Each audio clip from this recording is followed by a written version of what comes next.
This footnote is about how peer pressure actually did help me develop some good habits. All right, so I've mentioned before, and Mika, you already know this, that I used to be a parkour instructor. And one of the things that stood out for me in the book was this whole idea of having like a community around habits, or identifying with a particular community as a way to solidify habits. And it just happened that when I started training parkour, and like I think it was 2010 is when I really started training, I was heavily influenced by the people around me.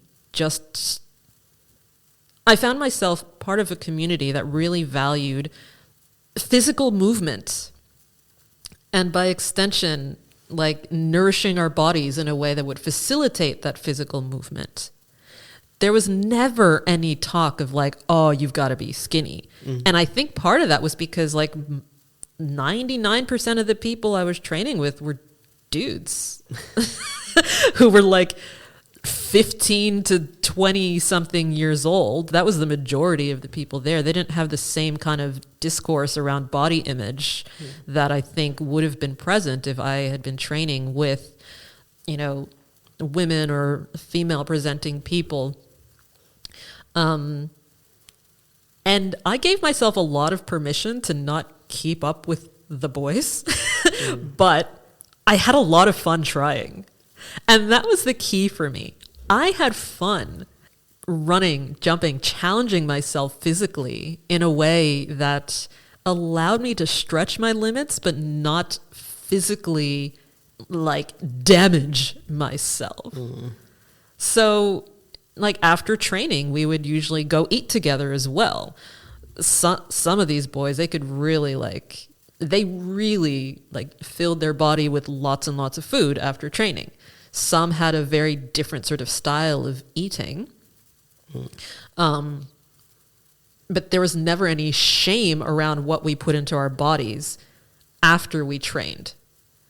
All the discussion around eating and training was really just about how we naturally felt after training. It's like, I'm going to eat like a grilled burger and a bunch of fries and blah, blah, blah. Because, you know, we'd go into like a food court, so there was a wide variety of things. It's like, oh, I'm not really that hungry, blah, blah, blah. So it just came very naturally. And that's something that really helped me, because being part of a community where it wasn't about like going out drinking all the time and, you know, sitting around doing nothing. Not that sitting around doing nothing is inherently a bad thing, because we all deserve time to do that sometimes. But what I desired at that time was to see more of Melbourne. That's where I was living at the time. To have more friends that weren't just attached to my emotionally abusive ex-partner's social circle. And training parkour and being an instructor gave me like this whole other way of looking at this new city that I was in. And that's something that I still kind of take with me into spaces that I'm in. It's funny because Tony and I, we were at a house inspection recently, and just privately to each other, we were like, oh, you could totally do a cat to pre from right here, blah, blah, blah, looking out the balcony and stuff. Like, we still speak in parkour, which is really cute. But I remember, you know, through parkour, I found a great personal trainer. He was one of my instructors. And the training that we did was very specific to what I wanted to be able to do with my body, to move through a space, to escape. The kind of motto of parkour practitioners is be strong to be useful. I was going to say this is very important in that the physical activity I have found healthy and fulfilling is ones that focus on the process as the reward, the process as what you're there to do, rather than these goal-oriented, I need this many gains, I need to win that medal, I need to be the thinnest or the prettiest. Parkour, I don't have any experience with it, but it doesn't tend from what I can see, to super favor one particular type of body, or, seems pretty varied. Yeah. And that the fun of being with other people and doing physical activity is what drives me. Yeah. I love going out with people to do something. Yeah. And that makes physical activity fun. Yeah. That's so cool. I actually had that exact experience when I was working with a new trainer. I moved countries, and so I had to get a new trainer. And my previous trainer was all focused on like what my body is capable of. How much can you lift? Can you get up from the feet, from the ground without using your hands? Those sorts of things. And I had a very limited opportunity to work with new people in the new space because there weren't a lot of trainers there. And I remember working with a trainer, and it was like our second session, and she said something along the lines of throwaway comment, like, you're going to look so hot in your jeans. And my brain instantly was like, I'm out. I'm done. I cancelled the next 2 sessions. I wasn't driven to it anymore. Yeah. But it took like a year later for me to realize what had happened. Like, it was just literally that I had been so used to that sense of what was happening was what I was doing was to grow my body's capabilities into, I'm going to change what it looks like. And I wasn't driven by changing what it looked like. And so I'm 6'2" as well. So I am tall. Yeah. And so I've been judged for my body. I was 6 foot tall when I was 12 years old. I've been judged for my body since I was very young. I've had my body type talked about. I've had so much gender dysmorphia around being a 6'2" woman and all of those things. You should play basketball. And so, I know, right? Yes. I actually was going to start a line of T-shirts that said, "No, I don't play basketball." But it already exists. I found it with my people in a tall person's group. But Leslie, I wanted to ask you a question about this actually, because this whole community thing around forming habits, I find community is very helpful for me in deepening my understanding of intersectionality and understanding other people's experiences and all of those sorts of things. But I think that there's also a risk in community of, if everyone is like-minded, you're creating like an echo chamber sometimes of, we don't think that way, or we aren't those kinds of people, or those sorts of things. So I would love to hear your perspective, Leslie, on like, what is the difference between community that helps with that habit versus community that keeps you in an echo chamber of not being able to see other people's experiences? I think one of the key differences is in how the community, kind of the people who ascend to leadership or leadership looking roles in that community, handle voices of dissent. How they manage conflict within the groups as well.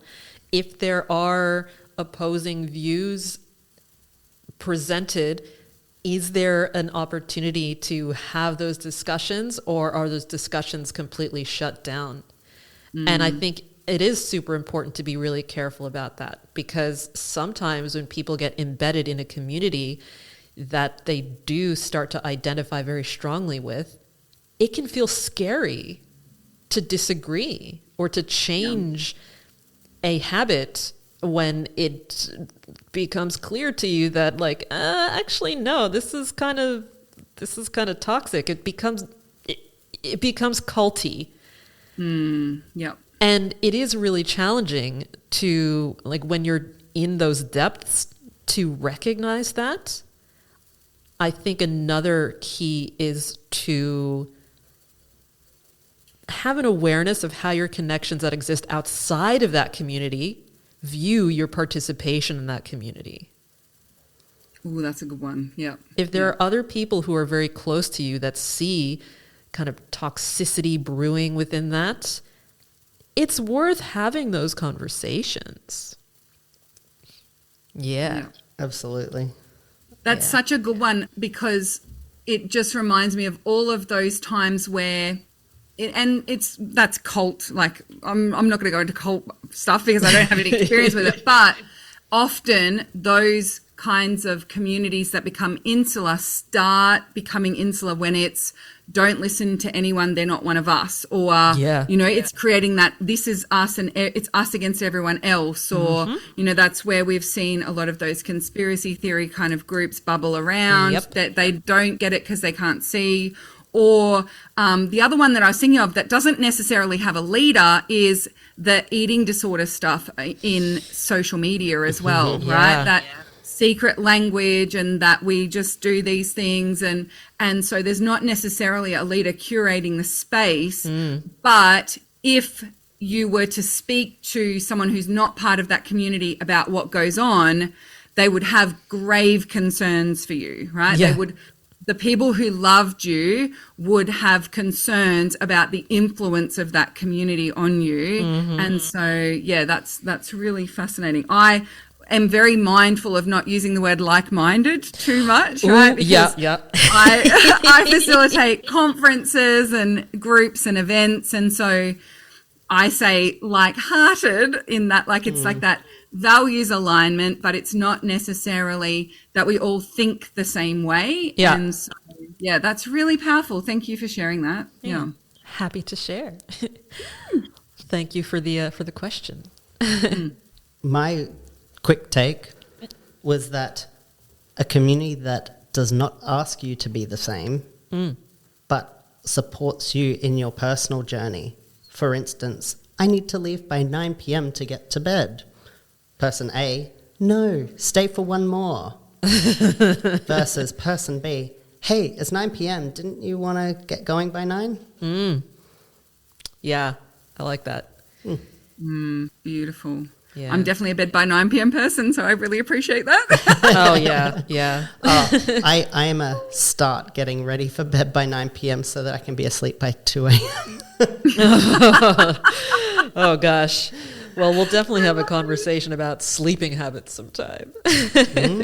Ooh, a sleep book would be a great one. There's some good ones. Yeah. We'll get into that for sure. Yeah. Awesome. Well, thank you. Thank you. Thanks Great so much. combos.